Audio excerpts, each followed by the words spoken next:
lying half in salt and the warm wash of it, half in air that blistered, eyelids so puffed with light that no more light struck through them.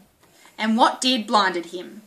Nostrils crusted, the air without moisture between his lips, each shallow mouthful of it a flame in his throat. All over him a flaking, and the flakes tiny creatures, clawed and with mouths, all light, that crawled into the cracks that had been opened in him, seeking bone. Only when a shadow of cloud passed over did the many mouths of the light desist. Tries to hold it, the shadow, to make at least the memory of it last on his flesh, and cool and calm the furious activity all over the surface of him. But his mind lets the cloud slide away like everything else it had held. All that remains in his skull, behind the blind eyes, is sky, and that too burns, shakes out flame. Cloud after cloud rolls over, touches, cools, and is gone, beyond hold.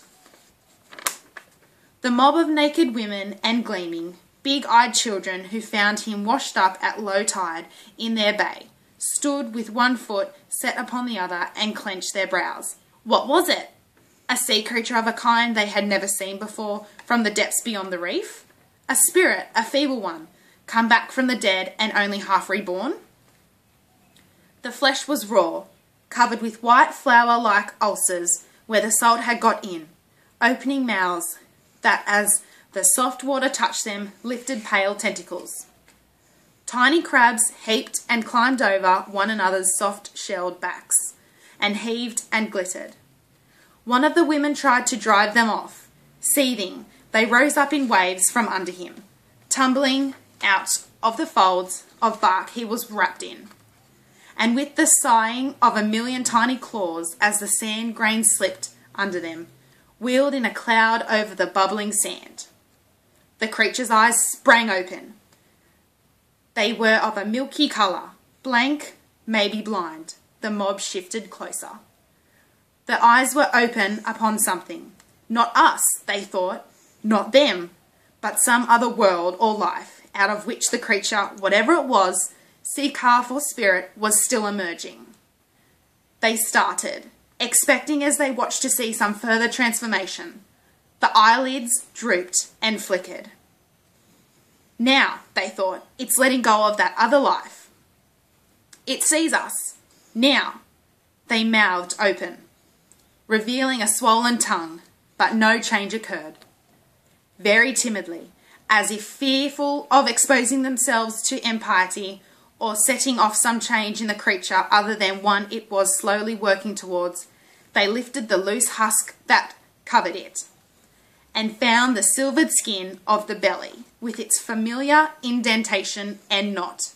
A flutter of excitement swept over them.